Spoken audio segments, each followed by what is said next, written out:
ইউটিউবের জনপ্রিয় content creator mister বিস্টের এক ভিডিওতে দেখা গেছে ব্রাজিলিয়ান ফুটবল সুপারস্টার নেইমার জুনিয়রকে, যেখানে তিনি অংশ নিয়েছেন $5 লাখ একটি প্রতিযোগিতায়। তবে ভিডিওতে নেইমারের একজন সাধারণ প্রতিপক্ষের কাছে হেরে যাওয়ার ঘটনা ঘিরে এখন সামাজিক যোগাযোগ মাধ্যমে তীব্র বিতর্ক এবং আলোচনা সৃষ্টি হয়েছে। নেইমার ভক্তদের দাবি, নেইমার ইচ্ছে করেই ওই ভক্তকে জিতিয়ে দিয়েছেন। এত বড় মাপের একজন খেলোয়াড়ের পক্ষে এমন সহজ চ্যালেঞ্জে হেরে যাওয়া অবিশ্বাস্য। তাদের মতে এটি নিঃসন্দেহে নেইমারের মহৎ মানসিকতার বহিঃপ্রকাশ। সাধারণ ভক্তকে খুশি করতে এবং বড় অঙ্কের পুরস্কার জেতাতে ইচ্ছাকৃতভাবে হেরেছেন তিনি।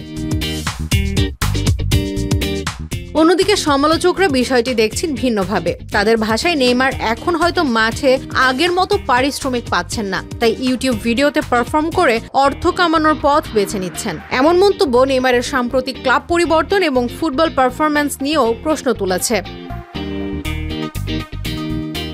মিস্টার বিস্টের ভিডিওগুলো সাধারণত বড় অঙ্কের অর্থ পুরস্কার এবং রোমাঞ্চকর চ্যালেঞ্জের জন্য পরিচিত।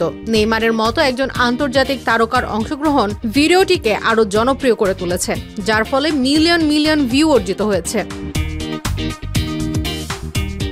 ভিডিওটি তার ভক্তদের মধ্যে মিশ্র প্রতিক্রিয়া তৈরি করেছে, যেখানে কেউ তার উদারতাকে প্রশংসা করছেন, আবার কেউ তার উদ্দেশ্য নিয়ে প্রশ্ন তুলছেন। এ ঘটনা আবারও প্রমাণ করলো যে আধুনিক যুগের তারকাদের জীবন শুধু খেলার মাঠেই সীমাবদ্ধ নয়, বরং ডিজিটাল প্ল্যাটফর্মেও তাদের প্রতিটি পদক্ষেপ নিবিড়ভাবে পর্যবেক্ষণ করা হয়।